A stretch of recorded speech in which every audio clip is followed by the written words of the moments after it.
Hello everybody. आज पता है क्या हुआ?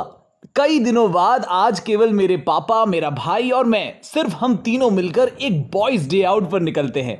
और घूमने की वजह भी कोई ऐसी वैसी नहीं है भाई। कुछ दिन पहले चाय पीते पीते मेरी नजर पड़ती है अखबार के एक छोटे से इश्तिहार पर, जो ये कहता है कि हिमांशु बाजपेयी जी लखनऊ की शान साहू थिएटर में एक दास्तान गोई करने वाले हैं। और वो भी किस पर? नवाब वाजिद अली शाह के जीवन पर, the last Nawab of Awadh. अब आप मुझसे पूछेंगे कि जिष्णु, दास्तान गोई क्या है?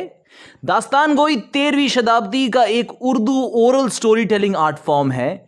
16th सेंचुरी पर्शिया यानी ईरान से ये आर्ट फॉर्म ट्रैवल करते हुए पहुंचता है भारत में, और खासकर पहुंचता है लखनऊ, जहां के आर्ट एंड कल्चर लविंग लखनऊियों ने इसको अपना लिया। इस dying art of story telling को जिंदा रखने के लिए अभी भी कई दास्तान गो दास्तान सुनाते आ रहे हैं। तो हम तीनों ऑटो में सवार लखनऊ की बढ़ती ट्रैफिक को मात देते हुए पहुंचते हैं साहू थिएटर। साहू थिएटर पहुंचते ही हमें मिलती है एक लंबी कतार। लाइन में खड़े होकर ऐसा लगता है मानो लखनऊ की आवाम अपने बादशाह के दास्तान का गवाह बनने आ पहुंची हो। पर हर चीज इतनी आसान थोड़ी होने वाली थी हमारे लिए। अंदर जाके पता चलता है कि रजिस्ट्रेशन लिस्ट से ही हमारा नाम गायब था। काफी जद्दोजहद के बाद हमें 3 सीट नसीब हो ही जाती है। हिमांशु जी और प्रज्ञा जी के स्टेज पर आने से दास्तान गोई शुरू होती है। 15 नवंबर 1847 को तो वाजिद अली शाह ने उनका ऐसा स्वागत किया, उनका ऐसा इस्तकबाल किया, ऐसा खैर मकदम किया कि लखनऊ के दास्तान गोयों ने उस पर दास्तानें सुनाई। मगर बदले में उस पुरखुलूस बादशाह को मिला क्या? गवर्नर जनरल जब वापस गया तो वापस जाकर उसने जाने आलम का शुक्रिया अदा करने के बजाय एक खत लिखा। खत क्या था? धमकी थी कि 2 साल में अगर अवध के हालात में इस्लाह नहीं हुई तो तुम्हारा राज तुमसे छीनकर कंपनी के राज में मिला लिया जाएगा।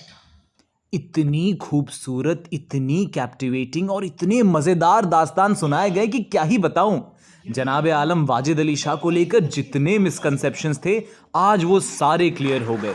लखनऊ के गंगा जमुनी तहजीब के जीते जागते मिसाल थे वो। अगर बात करते हैं हम बादशाह की, तो उनकी एक कहानी जो हिमांशु जी ने सुनाई वो मेरे जहन में अभी तक बसी हुई है। तो कहानी कुछ यूँ है कि बादशाह अपने शाही हाथी पर सवार होकर एक निकाह पे जा रहे थे जहाँ पर वो इनवाइटेड थे। अब होता यह है कि लखनऊ के चौक में एक पुरानी मिठाई की दुकान थी।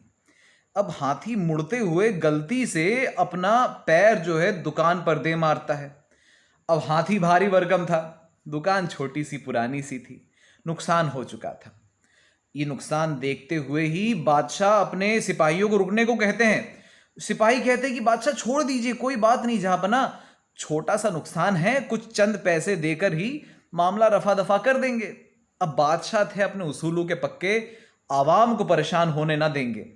खुद हाथी से उतरते हैं, नुकसान को जांचते हैं, दुकानदार को बुलाते हैं और न केवल 1000 रुपए थमाते हैं उसके हाथ में, बल्कि पूरा का पूरा हाथी ही तोहफे में दे देते हैं।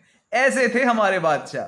और सुनिए, सिर्फ इतना नहीं, हाथी तो तोहफे में देते ही हैं, साथ में 1 साल तक हाथी का ख्याल रखने के लिए एक केयरटेकर भी भेज देते हैं। ये थे हमारे नवाब वाजिद अली शाह। ऐसे कई इंटरेस्टिंग दास्तान सुनकर हम तीनों अपने हाथ में फ्री पॉपकॉर्न और अपने मन में हमारे बादशाह की एक नई तस्वीर लेकर साहू थिएटर से बाहर निकलते हैं। बहुत मजा आया, बहुत सीखने को मिला। Thank you all for watching this video. I hope you enjoyed it. For more such videos, subscribe to my YouTube channel Jishnu Ukil and follow me on Instagram at JishTV. See you all. Bye bye.